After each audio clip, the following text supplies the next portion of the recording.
നമസ്കാരം. Kanjirappally Isabella fashion സ്റ്റോറിൻ്റെ പുതിയൊരു വീഡിയോയിലേക്ക് എല്ലാവർക്കും സ്വാഗതം. ഇന്ന് കാണിക്കുന്നത് ബ്ലൗസിൻ്റെ വീഡിയോ ആണ്. ഞാൻ ഡെയിലി ഒരേ ഡ്രസ്സ് ഇട്ട് നിൽക്കുവാണെന്ന് നിങ്ങൾ ഓർക്കരുത്. എന്താണെന്നറിയോ, ഞാനൊരു 4-5 ദിവസത്തിനുള്ള വീഡിയോ ഒന്നിച്ചെടുക്കുക. ഒരു യാത്ര പോകുന്നുണ്ട്, അപ്പോൾ അതിന് വേണ്ടിയിട്ട് എടുക്കുന്ന വീഡിയോ അതുകൊണ്ടാണ് കേട്ടോ.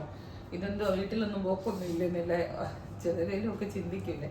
ഇന്നിപ്പോൾ ഒത്തിരി നാൾ കൂടി നമ്മളുടെ കോട്ടൺ കലങ്കാരി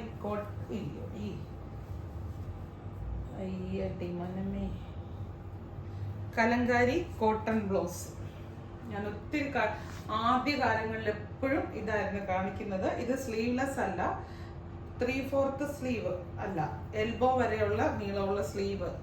ഇത് കണ്ടോ, ഇത്ര നീളത്തിലുള്ള സ്ലീവ് ഇൻസൈഡ് വെച്ചിട്ടുണ്ട്. അത് നിങ്ങൾക്ക് സ്ലീവ്ലെസ് ആയിട്ട് ഇടേണ്ടവർക്ക് സ്ലീവ്ലെസ് ആയിട്ട് ഇടാം, അല്ലാതെ ഇടാം. ഇതിന്റെ സൈസ് എന്ന് പറയുന്നത് ഇത് ശരിക്കും ഫ്രീ സൈസാണ് വരുന്നത്. ഒരു 40-42 വരെ ബ്രാ സൈസ് ഉള്ളവർക്ക് ഇത് പർച്ചേസ് ചെയ്യാം.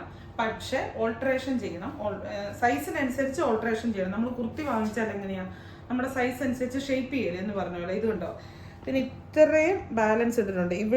ചിലർക്ക് ഈ ഒരു അടിപ്പഴിച്ച് കളഞ്ഞാൽ മതിയായിരിക്കും, ചിലർക്ക് ഇത് അഴിച്ച് കളഞ്ഞാൽ മതിയായിരിക്കും, ചിലർക്ക് ഇത് വെച്ച് ഈ 2 അഴിച്ച് കഴിഞ്ഞാൽ അത്യാവശ്യം കിട്ടും. ഇത്രയും ഇവിടെ വന്നിട്ട് ഒരു ഇഞ്ച്, ഇവിടെ വന്നിട്ട് ഒരു ഇഞ്ച്, 4 ഇഞ്ചോളം കൂട്ടാൻ പറ്റും ഇത്. പക്ഷെ ഓൾട്ടറേഷൻ ചെയ്യണം എന്നുള്ളത് നമ്മൾ മനസ്സിലാക്കണം. ഒന്നുമില്ല, നമ്മുടെ കൈയുടെ വണ്ണോ ഉടലിന്റെ വണ്ണോ എടുക്കുക, അതിനനുസരിച്ച് സൈഡ് അടിച്ചു കൊടുക്കുക മാത്രം ചെയ്താൽ മതി. ഇത് ബാക്ക് ഓപ്പൺ ആണ്. കഴുത്ത് ഫ്രണ്ടിലത്തെ നെക്ക് ദേ ഇങ്ങനെ വരും. നല്ലൊരു ആലില നെക്ക് എന്ന് പറയുന്ന പോലത്തെ ഒരു നെക്ക്. ഇത് പുറകിലോട്ടുള്ള വള്ളി കേട്ടോ. ആ വള്ളി വേണമെങ്കിൽ ജസ്റ്റ് ഒന്ന് കട്ട് ചെയ്ത് വിട്ടാൽ മതി. അത് നല്ല രസമാണ്, സ്റ്റൈലായിട്ട് അത് ഇടാമെങ്കിൽ ഇടാം. ഈ കലങ്കാരി എന്നൊക്കെ പറയുന്നത് നമ്മൾ നെക്ക്, ബാക്ക് നെക്ക് ഇങ്ങനെ വരും. ഭയങ്കര ഇറക്കമൊന്നുമില്ല, ഒരു നോർമൽ ആണ്. പക്ഷെ ഇച്ചിരി സ്റ്റൈലിഷ്, ഭയങ്കര ഇങ്ങനെ കയറി ഒട്ടും സ്റ്റൈലിഷ് ആയിട്ട് ഇഷ്ടമില്ലാത്തവർക്ക് ഇറക്കം കൂടുതലാണെന്ന് ചിലപ്പം തോന്നും. പക്ഷെ നോർമലേ ഉള്ളൂ, ഒട്ടും ഓവറാണെന്ന് ഞാൻ പറയത്തില്ല. ഇതിപ്പം കലങ്കാരിയുടെ മെറൂൺ ബ്ലൗസ്.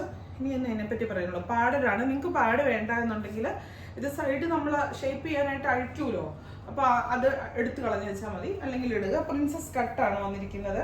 നിങ്ങൾക്കറിയാലോ, പ്രിൻസസ് കട്ട് ചെയ്ത് പാഡ് വെച്ചിട്ടുള്ള ഒരു ബ്ലൗസ് തയ്ക്കണമെങ്കിൽ എത്ര രൂപ, മിനിമം 500 രൂപയ്ക്ക് കിട്ടുമെന്ന് എനിക്ക് തോന്നുന്നില്ല, അതിൽ കൂടുതലാകും സ്റ്റിച്ചിങ് ചാർജ് തന്നെ. ഇതാണ് ആദ്യത്തെ ബ്ലൗസ്. ബാക്ക് ഓപ്പൺ ആണേ, ഫ്രണ്ട് ഓപ്പൺ അല്ല, ബാക്ക് ഓപ്പൺ ആണ്. സ്ലീവ് ഇൻസൈഡ് ഉണ്ട്.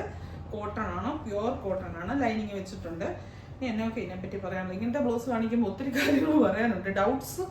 ഡൗട്ട്സ് മാക്സിമം നിങ്ങൾ ചോദിക്കാതിരിക്കേണ്ടിയിട്ടാണ് ഞാൻ പറയുന്നത്. ബ്രാ സൈസാണ് നോക്കുന്നത്. ഇങ്ങനത്തെ കോട്ടൺ ബ്ലൗസിന്റെ ചുരിദാറിന്റെ സൈസ് അല്ല, ബ്രാ സൈസാണ് നോക്കുന്നത്.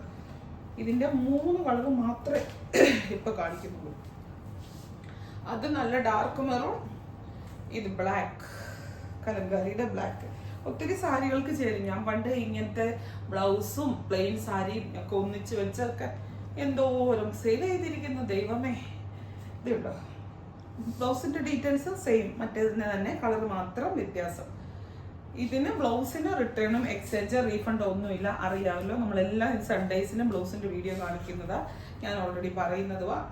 40 സൈസ് 42 സൈസ് ബ്രാ സൈസ് ഉള്ളവർക്ക് വരെ എടുക്കാം, അല്ലാത്തവർ സ്വന്തം റിസ്കിൽ ബ്ലൗസൊക്കെ മേടിച്ചിട്ടുള്ളവർക്കൊക്കെ അറിയത്തില്ലാത്തവർ ആലോചിച്ചും കണ്ടുമൊക്കെ എടുക്കാം. നമ്മളാരും നിർബന്ധിക്കുന്നില്ല. ബാക്ക് ഓപ്പൺ ആണ്. നല്ല നെക്കൊക്കെ കേട്ടോ, നല്ല സ്റ്റൈലായിട്ടുള്ള നെക്ക്. ഇത് കണ്ടോ, നല്ല ആലില നെക്ക്. എന്താ പെർഫെക്ഷനോടെ അത് ചെയ്തിരിക്കുന്നതെന്നറിയോ. ഇനി കുറച്ച് ബ്ലൗസേ ഉള്ളൂ ഈ പ്രാവശ്യം. എനിക്ക് കാണിക്കാനുള്ള സൗകര്യത്തിനും എളുപ്പത്തിനും വേണ്ടി കുറച്ച് ബ്ലൗസ് കാണിക്കുക. ഇത് പ്ലെയിൻ ആണ്, നമ്മൾ കാണിച്ചിട്ടുള്ളത് തന്നെയാണ് കേട്ടോ, കാണിച്ചിട്ടുള്ള ബ്ലൗസ് തന്നെയാണ്. ഒത്തിരി പേര് മേടിച്ചിട്ടുള്ളൂ. പ്ലെയിൻ ബ്ലൗസ് ഒത്തിരി ആൾക്കാർക്ക് ആവശ്യമുണ്ട്. പ്ലെയിൻ ഉണ്ടാണെന്ന് പറഞ്ഞാൽ ഇങ്ങനെ ബുട്ടയുണ്ട്. ഇതിനകത്തെ പറ്റി പറയാം. ഈ ബ്ലൗസിനെ പറ്റി ഞാൻ പറയുമ്പോൾ നിങ്ങൾ ഒത്തിരി പേര് കേട്ടിട്ടുള്ളവർക്ക് ബോറടിക്കും, എന്നാലും ഞാൻ പറയാണ്. ഇതിപ്പോൾ ഇത്തന്നെ സ്ക്രീനെ സൈസ് എഴുതിയിട്ടുണ്ട്. ഞാൻ എത്രാമത്തെ തവണയാണോ പറയുന്നത്, ഇതിന് ഓരോന്നിനും എം, എൽ, XL, XXL അങ്ങനെ സൈസ് ഇല്ല. ഈ ഒരൊറ്റ സൈസേ ഉള്ളൂ. ആ സ്ക്രീനിൽ എഴുതിയേക്കുന്ന സൈസ് ഏതാണോ ആ സൈസ് വരെയുള്ള ആർക്ക് വേണമെങ്കിലും ഉപയോഗിക്കാം. ആ സൈസിന് മേളിലോട്ടുള്ള ആൾക്കാർ ഇത് മേടിക്കരുത്. അതാണ് മനസ്സിലാക്കട്ടെ. ചിലർ ഇത് ഇത്രയും ഞാൻ 1000 പ്രാവശ്യം പറഞ്ഞിട്ടും പിന്നെയും പറയും ഇതിന്റെ ലാർജ് ഇതാ, ഇതിന്റെ എക്സൽ ഇതാ, ഇതിന്റെ മീഡിയം ഇതാ. അങ്ങനെ ഇല്ല. ഈ ഒരു ബ്ലൗസേ ഉള്ളൂ, ഈ ഒറ്റ സൈസേ ഉള്ളൂ. ഇത് ഈ സൈസിലുള്ള ആർക്ക് വേണമെങ്കിലും ഉപയോഗിക്കാം. കാരണം ഇത് സ്കിൻ ഫിറ്റ് ആണ്, സ്ട്രെച്ചബിൾ ആണ്. ഒരു തവിട്ട് കളറ്, നല്ല നല്ല. ഈ ബ്ലൗസൊക്കെ ഞാൻ കഴിഞ്ഞ ദിവസം ഞാൻ പറഞ്ഞില്ലേ എൻ്റെ സ്റ്റാഫിനെ എല്ലാം കാണിച്ച് ഞങ്ങളെല്ലാം ഒരുപോലെ സാരി ഉടുത്തപ്പം ഇട്ടിരുന്ന ബ്ലൗസ്. ഈ ബ്ലൗസ് എന്നാ സുഖം. ഞാനന്ന് ഈ ബ്ലൗസാണ് എടുത്തത്, ഇതിൻ്റെ ചിക്കു കളർ, ക്രീം കളർ ബ്ലൗസ്. എന്നാ സുഖമെന്ന് പറഞ്ഞിടാന്. ചെറിയൊരു സെൽഫ് ബുട്ടായുണ്ട്. ഇതിപ്പം നല്ലൊരു വയലറ്റ്, ഡാർക്ക് വയലറ്റ് ആട്ടോ.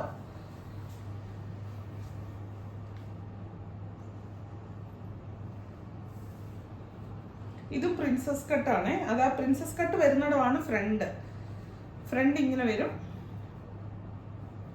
ബാക്ക് നെക്ക് ഇങ്ങനെ വരും, ബ്ലാക്ക്. രണ്ടോ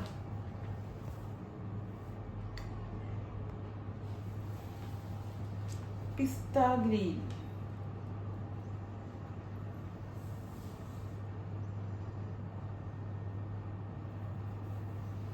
എനിക്കങ്ങ് മടുത്തു, വീഡിയോ എടുത്തെഴുതുന്ന പറഞ്ഞാൽ ഞാൻ മടുത്തു. പിസ്ത ഗ്രീനെ മടുത്താലെങ്കിലും കുറച്ചു നേരം വായടച്ചിരിക്കുമല്ലോ അല്ലേ? എന്നല്ലേ നിങ്ങളൊക്കെ ഓർത്തോ? സത്യം പറഞ്ഞ ഓർത്തില്ലേ? മോശമായിപ്പോയി കേട്ടോ അവനെ ഓർത്തത്. Royal blue. എന്തേലും ഒന്ന് പറഞ്ഞില്ല ഇങ്ങോട്ട് സമ്മാനം കിട്ടത്തില്ല. അളിയത്തി എന്ന് പറഞ്ഞാൽ അളിയന്റെ ഭാര്യ അളിയത്തി, അങ്ങനെയാണോ പറയുന്നത്? ഈ ബ്ലൗസിൻ്റെ കാര്യം ഞാൻ പറഞ്ഞത്. എനിക്കുണ്ട് ഈ ബ്ലൗസ്. പിന്നെ അളിയന്റെ ഭാര്യ അളിയത്തി ആയിക്കോട്ടെ. ഞാൻ അതിന്റെ അന്തരാളങ്ങൾ ഇപ്പൊ ഇനി ആ വീഡിയോ കട്ട് ചെയ്തിട്ട് അളിയെന്ന് പറഞ്ഞ ആരാ? പെണ്ണിനെ കെട്ടിയതല്ലേ? എങ്ങനെയാ? ഞാൻ എന്റെ അന്തരാളങ്ങളിലേക്കൊന്നും ചിന്തിച്ചില്ല. അളിയന്റെ ഭാര്യ അളിയത്തി, അളിഞ്ഞു എന്ന് പറയല്ലേ, അത് ഇത്രേ ഉള്ളൂ. ഈ ബ്ലൗസ് എനിക്കുണ്ട് കേട്ടോ, ഞാൻ എടുത്തേ. നല്ല സുഖം. എനിക്ക് സാരി ഉടുക്കാൻ ഇഷ്ടം തോന്നിപ്പിച്ചത് ആദ്യമായിട്ട് ഞാൻ ഇട്ട റെഡിമെയ്ഡ് ബ്ലൗസ് ഈ കളറുള്ള ഈ ടൈപ്പ് ബ്ലൗസ്. എനിക്ക് എന്നാ ഇഷ്ടമാണെന്നറിയോ? എനിക്ക് ഇത്രയും കംഫർട്ടാണ് ഇതെന്ന് അറിയത്തില്ലായിരുന്നു. ഞാൻ ഇത്രയും കാലം മറ്റുള്ളവർ പറഞ്ഞുള്ള കേൾവിയും ഇടപാടും അറിവും ഒക്കെ എനിക്കുള്ളത്. ഞാൻ ഇട്ടപ്പോഴാണ് അയ്യോ ഇനിയിപ്പോൾ ഭാവി നോക്കിക്കോ എല്ലാവരും റെഡിമെയ്ഡ് ബ്ലൗസിലേക്ക് മാറും. ഇങ്ങനത്തെ പ്രത്യേകിച്ച് സ്ട്രെച്ചബിൾ ബ്ലൗസ് സ്റ്റിച്ചിങ്ങുകാർക്ക് ദേഷ്യം വരും. അപ്പോൾ നമുക്ക് വേറെ കാര്യങ്ങളൊക്കെ ഇഷ്ടം പോലെ തയ്ക്കാനുണ്ടല്ലോ. ബ്ലൗസ് തയ്ക്കാൻ എന്തെങ്കിലും അതൊന്നും തയ്ച്ചൊപ്പിക്കാൻ വലിയ പാടല്ലേ. പിന്നെ ഒന്ന് കട്ടിയത് ബ്ലൗസ് ഇല്ലേ, ഈ ബ്ലൗസ് കഴിഞ്ഞ ഞായറാഴ്ച കാണിച്ച ബ്ലൗസാണ്. ഈ ബ്ലൗസിന്റെ അന്ന് കാണിച്ച എല്ലാ കളറും റീസ്റ്റോക്ക് വന്നിട്ടുണ്ട്. കാരണം അതുപോലെ ഹ്യൂജ് ആയിട്ടുള്ള ഓർഡർ ആയിരുന്നു. ഇപ്പോഴും എൻക്വയറി നിന്നിട്ടില്ല, റീസ്റ്റോക്ക് വന്നിട്ടുണ്ട്. എൻക്വയറി നടത്തുന്നവർക്ക് കൊടുക്കുന്നുണ്ട്. പക്ഷെ നിങ്ങൾ ഞാനിപ്പോൾ റീസ്റ്റോക്ക് വന്നിട്ടുണ്ടെന്ന് പറഞ്ഞ് ഞാൻ ഈ വീഡിയോ ഇപ്പോൾ എടുക്കുന്നുണ്ടെങ്കിലും കാണിക്കുന്നത് ഞായറാഴ്ചയൊക്കെ ആകുമായിരിക്കും. അന്നേരത്തേനും തീർന്നു പോകുമെന്ന് എനിക്കറിയില്ല. കാരണം ഇപ്പോഴും എൻ്റെ സെയിൽ ഇങ്ങനെ നടന്നുകൊണ്ടേ ഇരിക്കുക. ഇത് റീസ്റ്റോക്ക് വന്നിട്ടുണ്ട്. ആ വീഡിയോ നോക്കിയാൽ മതി. അതായത് കഴിഞ്ഞ ഞായറാഴ്ചത്തെ വീഡിയോ നോക്കിയാൽ മതി. റെഡിമെയ്ഡ് ബ്ലൗസിന് ടൈറ്റിൽ കൊടുത്തേക്കുന്ന വീഡിയോ, അതിനകത്ത് ഇതിൻ്റെ എല്ലാ കളേഴ്സും കാണിക്കുന്നുണ്ട് അവൈലബിൾ ആയിട്ടുള്ള. വേണമെങ്കിൽ വാങ്ങിക്കാം. ഞാൻ ഇന്നലെ ഇട്ട കല്യാണി കോട്ടൻ്റെ സാരിയുടെ കൂടെ കൊടുത്തേക്കുന്ന ബ്ലൗസ് എന്നെ രസം എന്നറിയോ? പാർട്ടി വെയർ ബ്ലൗസായിട്ട് സൂപ്പർ ഡ്യൂപ്പറാ. നിങ്ങൾക്ക് വേറൊരു ഞാൻ ഇട്ട് നോക്കിയപ്പോൾ എനിക്ക് സ്വയം സാറ്റിസ്ഫൈഡ് തോന്നിയത് കൊണ്ടാണ് ഞാൻ ഇങ്ങനെയൊക്കെ പറയുന്നത്. നമുക്ക് വേറൊരു നല്ലൊരു ലുക്ക് ഫീൽ ചെയ്യുന്നുണ്ട്. സത്യം, ഞാൻ എന്നെ പുകഴ്ത്തി പറഞ്ഞല്ല. നമുക്കൊരു കോൺഫിഡൻസ് ഉണ്ടല്ലോ. ചില സാധനങ്ങൾ ഇടുമ്പോൾ നമുക്ക് സ്വന്തമായിട്ടൊരു കോൺഫിഡൻസ് ഫീൽ ചെയ്യൂല. ഇതിട്ടപ്പോൾ ഒരു ഭംഗിയുണ്ട് കേട്ടോ, അതിട്ട ഒരു പോരാ എന്ന് തോന്നില്ല. എനിക്ക് ആ പോരാ തോന്നിയില്ല. നല്ലൊരു കുഴപ്പമില്ല എന്ന് തോന്നിയുള്ളൂ. എന്നൊക്കെ അല്ലേ പറയുന്നത്. ബ്ലൗസിന് റിട്ടേൺ ഇല്ല, എക്സ്ചേഞ്ച് ഇല്ല, റീഫണ്ട് ഇല്ല കേട്ടോ. ബ്ലൗസ് നിങ്ങൾ വൺസ് പർച്ചേസ് ചെയ്താൽ പർച്ചേസ് ചെയ്തതാണ്. നിങ്ങൾക്ക് ഇതിനെപ്പറ്റി അറിയാമെങ്കിലും അറിയത്തില്ലെങ്കിലും നിങ്ങളുടെ റിസ്കിലാണ് ഇത് വാങ്ങിക്കേണ്ടത്. ഇതെല്ലാ ആഴ്ചയും ഇഷ്ടംപോലെ ആൾക്കാർ വാങ്ങിക്കുന്നുണ്ട്. ഒന്നാമത്. രണ്ടാമത്, ഇതിന്റെ ഡെസ്പാച്ച് സ്റ്റാർട്ട് ചെയ്യുന്നത് നിങ്ങൾ എന്നാണോ ബുക്ക് ചെയ്യുന്നത് അത് കഴിഞ്ഞ് 3 ദിവസത്തിന് ശേഷമേ ഡെസ്പാച്ച് സ്റ്റാർട്ട് ചെയ്യുള്ളൂ. ഇത് ഞാൻ പറഞ്ഞാലും പിറ്റേ ദിവസം ബ്ലൗസ് അയച്ചോന്ന് ചോദിക്കുന്ന ആൾക്കാരുണ്ട്. ഒന്നുമില്ല, കുഴപ്പമില്ല. കാരണം സ്കിപ്പാക്കി വീഡിയോ കാണുന്നതുകൊണ്ടാണ്. തെറ്റായിട്ടല്ല ഞാൻ പറഞ്ഞത്. നമുക്ക് ഇത് ഈ ആൻസർ ചെയ്യുന്നവർക്ക് ഞാനിതെല്ലാം പറയുന്നത് അതുകൊണ്ടാണ്. എല്ലാം പെട്ടെന്ന് അവർക്ക് എളുപ്പമായിക്കോട്ടെ എന്ന് ഓർത്ത്. Thank you.